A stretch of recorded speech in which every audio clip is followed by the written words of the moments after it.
Ah, no, Jaguar, not you too. Ah, yes, my friends, surely DEI, the woke virus, is the scourge of the modern age. It seems anywhere this virus infects, be it academia, the media, the government, industry, immediately turns to shit.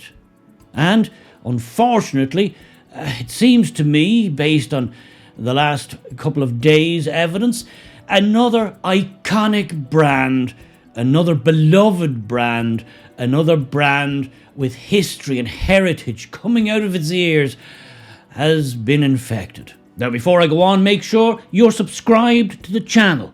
This is the home of truth and common sense, and if you value truth and common sense, which is in ever decreasing supply, then make sure you watch the videos. We're building a community here of like-minded people who will not take the bullshit we're being fed from above. We know what's going on, and it's not the propaganda you see on the BBC or RTE. So, let's go on with the show. Now, let's talk about Jaguar. When you think of Jaguar, what does your mind conjure up? Where does it take you? Class, sophistication, power, masculinity, presence on the road, that leaping cat, the big cat on the bonnet. Ah, yes, all things that many of us, men and women, dreamt of, loved in a motor car. Now, Jaguar hasn't been without its problems over the years, and they did hit some very rocky patches, certainly in the 70s and 80s, and they changed hands a number of times, but everybody still understood what it meant when you said, I drive a Jaguar, if you were lucky enough. And I, in my time, was indeed lucky enough to own a couple of Jaguar cars, and I loved them to bits. Even though there was issues with them, when you got in behind the wheel of a Jaguar and you had that cat in the middle of the steering wheel, you felt you were in a proper motor car. But it looks like Jaguar may have become infected with the abomination that is the woke mind virus, much in the same way as other iconic brands of our day have also succumbed. I'm thinking here in particularly of Gillette. Yes, Gillette razors, the best a man can get. Who can forget those manly, masculine ads? We know we see all the men you have to be, just how much you give, all the lives you live. Yes, Gillette, go on, more. Why, just watching that ad made me want to immediately leap out of my chair and rush to the nearest store so I could buy packs of Gillette razors and come home immediately and shave everywhere bar my eyebrows. Okay, well, we'll not go into that too deeply. But anyway, you get the point. It was really stirring stuff. But then they got infected. Yes, the virus somehow managed to infect the body of Gillette, and they ended up changing their theme from the best a man can get to the best a man can be. And what does that mean? Well, it meant they brought out an ad like this. Bullying. The Me Too movement against sexual harassment. Toxic masculinity. Is this the best a man can get? Is it? It's been going on far too long. Excuses. Boys will be boys. Boys will be boys. Boys will be boys. But something finally changed. To act the right way. Not cool. Yes, that was an absolute crime against humanity as far as I'm concerned, and an insult, a condescending insult to every man who ever bought or used a Gillette razor. Basically, we were now being cast as the villain of every piece. We were now misogynistic, we were racist, we were bigots, we were bullies, we were toxic, according to Gillette.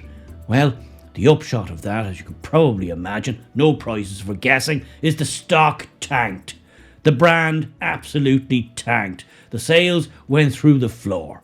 Who could have thunk it? As for myself, I would never buy another Gillette product or shave with a Gillette razor for as long as I live. I'd rather shave myself with a rusty penknife that I found in a skip. That's where the woke mind virus got Gillette.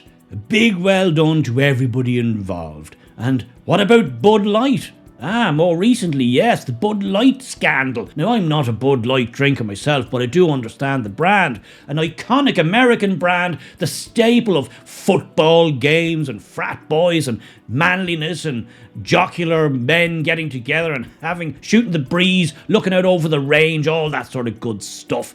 Well, Bud Light hired a DEI hire, Alyssa Heinerscheid. This woke, progressive woman who probably never drank a Bud Light in her life. Bud Light had been kind of a brand of fratty, kind of out-of-touch humor, and it was really important that we had another approach. University seems to pump out a copious amount of these absolute know-nothing but know-alls who carry clipboards around all day and tick boxes and claim to want to change the world and then get into a position where they can change the world and they change it all to shit. So she took over the brand management for Bud Light and immediately decided she was going to shit all over her existing customer base. That's all them lads who were drinking all the Bud Lights and buying all the Bud Lights. Well, nothing screams successful marketing quite like shitting on your own customers. Now, I'm no marketing guru, but even I can see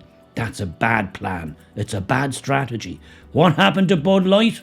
Well, they decided to change their marketing tune, and they hired a transsexual, Dylan Mulvaney. Yeah, that's a lad who pretends he's a woman. Maybe he thinks he's a woman. Anyway, they decided what better brand ambassador for this manly frat boy beer than getting a transsexual in to market it for us. And they did.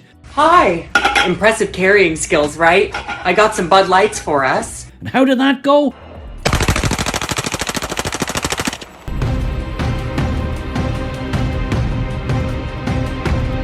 Just about as well as you'd think. The whole thing went into the toilet. The brand effectively disintegrated. Because guess what? Shitting on your own customers is a real bad strategy. And all that leads me nicely on to the star of today's show. Yes, folks, the moment you've all been waiting for. Jaguar. My beloved Jaguar, your beloved Jaguar, everybody's beloved big cat. But what have they done? Get to the point, man. How bad could it possibly be? Well, it started off when they hired this lady here. Her name is Charlotte Blank, and she was appointed Chief Marketing Officer, USA.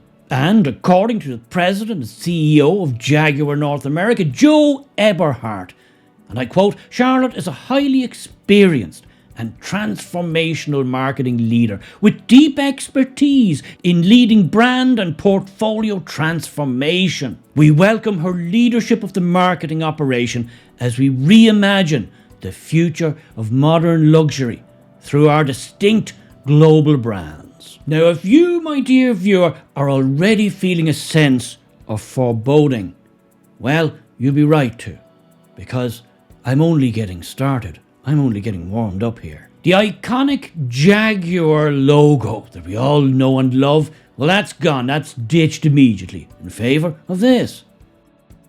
What? What the f***? Sorry, hurt my eyes a bit there. Now, I know what you're thinking. Okay, well, that's a bad start. But surely that's it. It couldn't possibly get any worse. Well, it can always get worse. It seems they then went and hired this cretin here. At Jaguar, we're passionate about our people, and we're committed to fostering a diverse, inclusive, and unified culture. And we're on a transformative journey of our own, driven by a belief in diversity, inclusion, creativity. You always have to get a cretin on board if you really want to nuke your brand. So they put this lad in charge of the all-new nouveau marketing campaign. And what could you imagine this lad and one would suppose his team of other cretins, what did they come up with? Well, I've seen this, so now you have to see it too. And just let me preface it by saying if you're a Jaguar lover, a Jaguar aficionado, viewer discretion is advised.